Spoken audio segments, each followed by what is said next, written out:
Ya, Assalamualaikum warahmatullahi wabarakatuh. Perkenalkan, nama saya Osama Hakim Asandi, NIM 2022512666.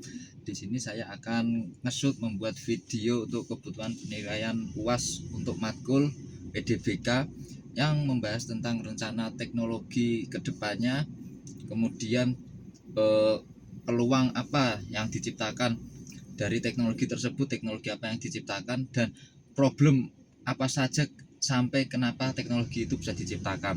Nah, saya akan menjelaskan tentang sesuai dengan pengalaman saya dan juga rencana saya.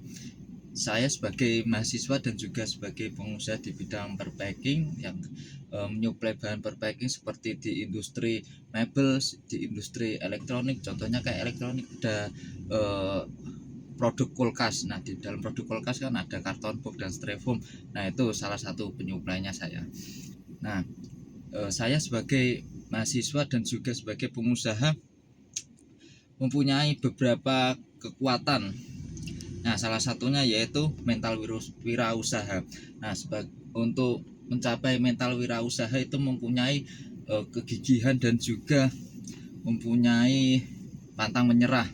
Ibaratnya misalkan ketika ada kompetitor yang menjual harga lebih murah di bawah harga beli kita harus giat mencari strategi lain dan jangan menyerah untuk misalkan kayak stop menjual barang tersebut. Pasti ada cara lain atau jalan lain.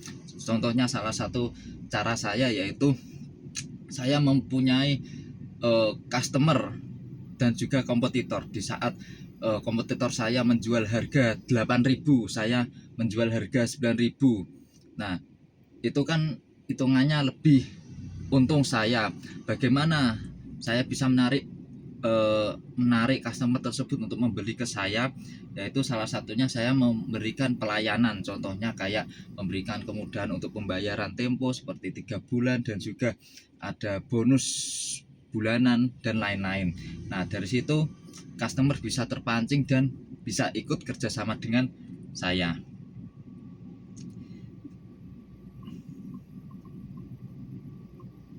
Nah, kemudian sebagai kekuatan pengusaha itu juga harus mempunyai kemandirian finansial. Nah, sebagai pengusaha itu harus bisa mengatur cash flow, uang masuk dan uang keluar. Misalkan jika kita memberikan tempo kepada customer kita, nah misalkan dalam orderan 1 bulan itu misalkan 100 juta, nah dia minta tempo 3 bulan. Nah, kita harus pintar-pintar mengatur cash flow. Setidaknya kita mempunyai modal sekitar 300 juta. Nah, 100 juta untuk customer, 100 juta untuk pondasi, dan 100 juta lainnya untuk operasional. Nah, itu salah satunya. Kemudian ada kekuatan yang ketiga sebagai pengusaha, yaitu pemahaman proses bisnis. Nah, sebagai pengusaha kita harus bisa mengetahui alur makro dan mikroekonomi. Misalkan dalam makroekonomi, nah saya kan sebagai penyuplai bahan perpacking untuk industri mebel. Nah, di saat Amerika memberikan tarif kepada Cina 19% dan Indonesia diberikan tarif kepada 0%, itu dalam penilaian makroekonomi Indonesia bisa leluasa masuk ke pasar Amerika dengan sangat mudah.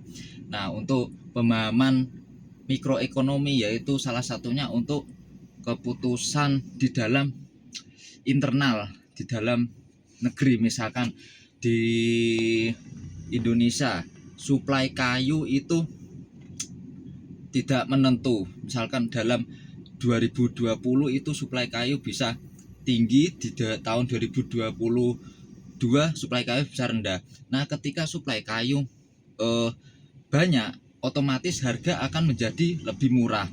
Nah, untuk harga menjadi lebih murah itu bisa memberikan efisiensi untuk ke customer kita, memberikan harga lebih murah agar bisa bersaing ke makroekonomi atau pasar internasional. Nah, salah satunya itu untuk pemahaman alur proses dalam berbisnis. kemudian ada keterbatasan weakness. Nah, keterbatasan kelemahan saya sebagai pengusaha dan juga sebagai mahasiswa. Nah, sebagai mahasiswa kan saya mempunyai keterbatasan waktu dalam akademik. Dalam waktu akademis itu saya harus bisa membagi waktu antara bekerja dan juga waktu untuk kuliah. Nah, di saat waktu bekerja itu saya setidaknya harus bisa merekrut orang-orang yang bisa menghandle kerjaan yang saya ciptakan sistemnya tersebut agar bisa memudahkan saya mengatur waktu tersebut. Nah, untuk waktu akademik ini kadang saya keteteran, kadang saya tugas ada yang tidak dikerjakan, ada yang kadang ketika ada proyek kuliah tidak masuk. Nah, itu salah satunya. Nah, kemudian kelemahan yang kedua, depth of technical skill.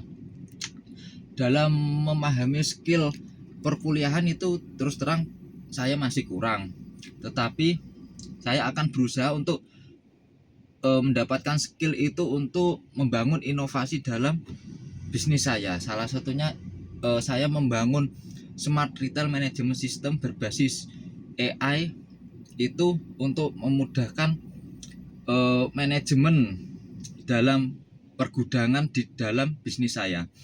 Misalkan dalam owner ada manajer dan juga ada admin.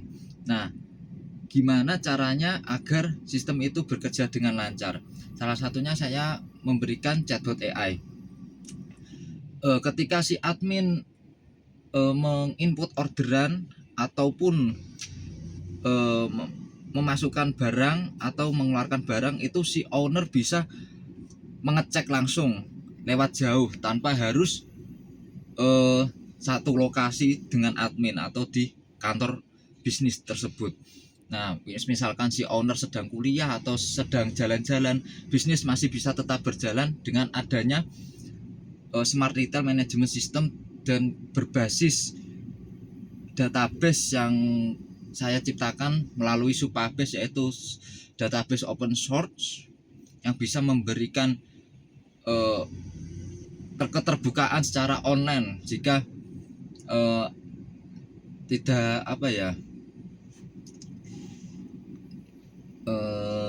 ya seperti gitulah. Sebentar.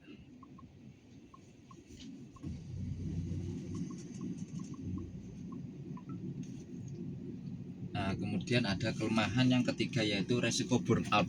Nah, di dalam banyaknya dan padatnya waktu saya dalam kegiatan keseharian seperti bekerja dan belajar, itu saya sering juga mengalami burnout, yaitu saya harus bisa mengalokasikan waktu dan membuat sistem bekerja dengan maksimal agar saya tidak mengalami burnout tersebut.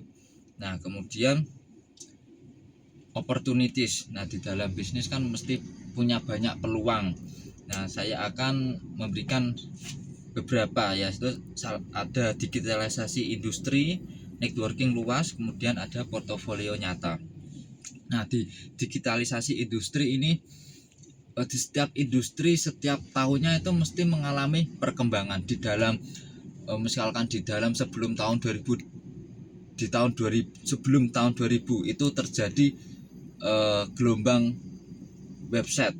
Nah, kemudian setelah tahun 2020 terjadi gelombang AI. Nah, sebagai pengusaha pun kita harus beradaptasi. Salah satunya saya untuk menggunakan sistem manajemen retail itu berbasis AI agar apa? Ketika si owner berpergian kejauhan, dia bisa memantau alur stok dan barang penjualan itu kemana saja dan bisa melihat keuntungan dan omset harian, bulanan, dan tahunan. Nah, kemudian peluang kedua yaitu networking luas. Nah, sebagai pengusaha kita harus mempunyai banyak kenalan dan juga kenalan persahabatan, atau itu disebut networking. Karena apa? Dengan adanya networking, misalkan ada kompetitor kita yang tidak mempunyai networking dan kita mempunyai networking. Contohnya dalam berbisnis, kita mempunyai saudara kita mempunyai bisnis elektronik. Nah, otomatis saudara kita lebih memilih order ke kita harga dengan tinggi daripada ke kompetitor harga yang lebih murah tetapi tidak mempunyai hubungan darah atau pertemanan. Itu salah satunya. Nah, kemudian ada traits, yaitu kelemahan lah. Ya, yang pertama ada persaingan bisnis, yang kedua ada standar akademik, yang ketiga ketidakstabilan ekonomi. Yang pertama tadi persaingan bisnis, ya seperti adanya tadi kompetitor dan juga monopoli dari makroekonomi. Nah, kemudian ada standar akademik. Kelemahan itu karena kurangnya waktu saya untuk belajar, kurangnya waktu saya untuk memperbanyak jadwal di kuliah karena harus membagi dengan pekerjaan. Kemudian yang ketiga ada ketidakstabilan ekonomi. Nah, karena ketidakstabilan ekonomi itu misalkan itu bisa terjadi karena makroekonomi, seperti tiba-tiba ada perang. Nah, itu kita tidak tahu nanti ekonominya seperti apa. Ketika ada ketika ada pertikaian antar negara, nah itu bisa efeknya bisa ke ekonomi kita. Nah, itu mungkin dari saya. Mohon maaf jika ada kesalahan dan kekurangan. Sekian, terima kasih. Wassalamualaikum warahmatullahi wabarakatuh.